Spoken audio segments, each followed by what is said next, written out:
وہ میری بہن بات سن بعد میں کر لینا یہ فضول کی اسکرولنگ، کام کی بات بتا رہا ہوں۔ دیکھو تو صحیح ذرا خود کو، کتنی تھکی ہوئی لگ رہی ہو تم۔ میری بہن تو کتنی معصوم ہے، کتنی ہمت والی ہے نا تو، کتنی ذمہ داریاں اکیلے نبھا رہی ہے تو، گھر کے کام کرنا، بچوں کو سنبھالنا، شوہر کے گھر والوں کی دیکھ بھال کرنا، اپنے گھر والوں کی دیکھ بھال کرنا۔ کتنی ٹف لائف ہے یار تمہاری۔ صبح اٹھتی ہو تو لوگوں کی فکریں تمہیں گھیر لیتی ہے، اس کے لیے یہ کرنا ہے، اس کے لیے یہ کرنا ہے، اس نے یہ کہا تھا، اس نے وہ کہا تھا۔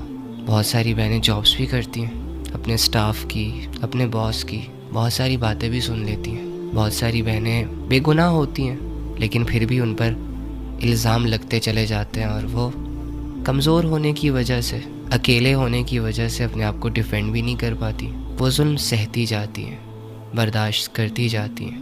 اور میری بہت ساری بہنوں کو کچھ نکمّوں لڑکوں نے اپنی ہوس کا نشانہ بنایا ہوتا ہے، کھیل رہے ہوتے ہیں ان سے، ان کے جذبات سے، ان کو سچے جھوٹے خواب دکھا کے۔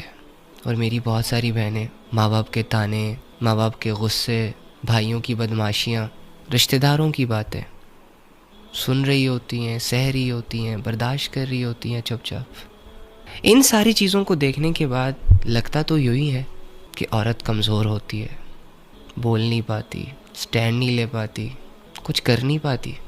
اور میری بہنوں کو بھی اپنا آپ کمزور لگ رہا ہوگا، اکیلا لگ رہا ہوگا، یہ خواہش کر رہی ہوں گی بہت ساری کہ کاش ہم لڑکے ہوتے، کھل کے زندگی گزارتے، کوئی پوچھنے والا نہ ہوتا۔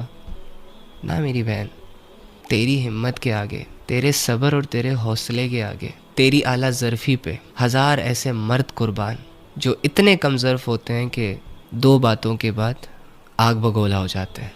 ہزار ایسے کم ظرف مرد قربان ہیں تیرے صبر پہ کہ جن سے چھوٹی سی آزمائش برداشت نہیں ہوتی۔ صبر کرنا کمزوروں کا کام نہیں ہوتا، اپنے سارے معاملات اللہ پہ چھوڑ دینا کوئی معمولی بات نہیں ہوتی، بہت بڑے حوصلے کی بات ہوتی ہے، بہت بڑے توکل کی بات ہوتی ہے۔ تمہارے بارے میں اللہ رب العزت نے مردوں کو الرٹ کیا ہے کہ عورتوں کے معاملے میں اللہ سے ڈرو، کہیں کوئی ظلم نہ ہو جائے اس کمزور سی اور معصوم سی مخلوق پر، کیونکہ یہ اللہ سے اپنا حال بیان کرنے والی ہوتی ہیں۔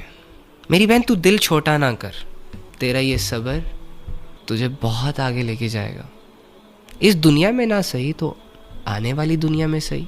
کوئی مسئلہ نہیں اگر اس دنیا میں تجھے کوئی نہیں سمجھ رہا، اس دنیا میں لوگ تیری فیلنگز کی قدر نہیں کر رہے، تجھے یوز کر رہے ہیں، تجھے ویلیوز نہیں دے رہے، تیرا حال نہیں پوچھ رہے، تجھے ٹائم نہیں دے رہے، اٹس اوکے۔ ایک دنیا اور بھی ہے نا، تیرا یہی صبر تجھے کامیاب کروا دے گا وہاں پہ، اور یہ لوگ آنکھیں پھاڑ پھاڑ کے دیکھ رہے ہوں گے کہ یار انہوں نے ایسا کیا کیا تھا۔ تیرا یہ چھپ چھپ کے آنسو بہانا نا تجھے بہت آگے لے کے جائے گا، بہت کچھ سکھائے گا تمہیں۔ تم اس لیول پہ جاؤ گی کہ آج تو ہر ایرا غیرہ آ کے تجھے بیوقوف بنا کے چلا جاتا ہے نا، کل کو تمہارے اندر ایک ایسا شعور ڈیولپ ہونے والا ہے کہ تم لوگوں کے چہرے پڑھ پاؤ گی۔ آج کوئی بھی ایرا غیرہ آ کر تمہیں دو میٹھی میٹھی باتوں میں اپنے ساتھ لے جاتا ہے، کل کو اسی معاشرے کی آنکھوں میں آنکھیں ڈال کر اس معاشرے کو اس کی اوقات دکھانے کے لائق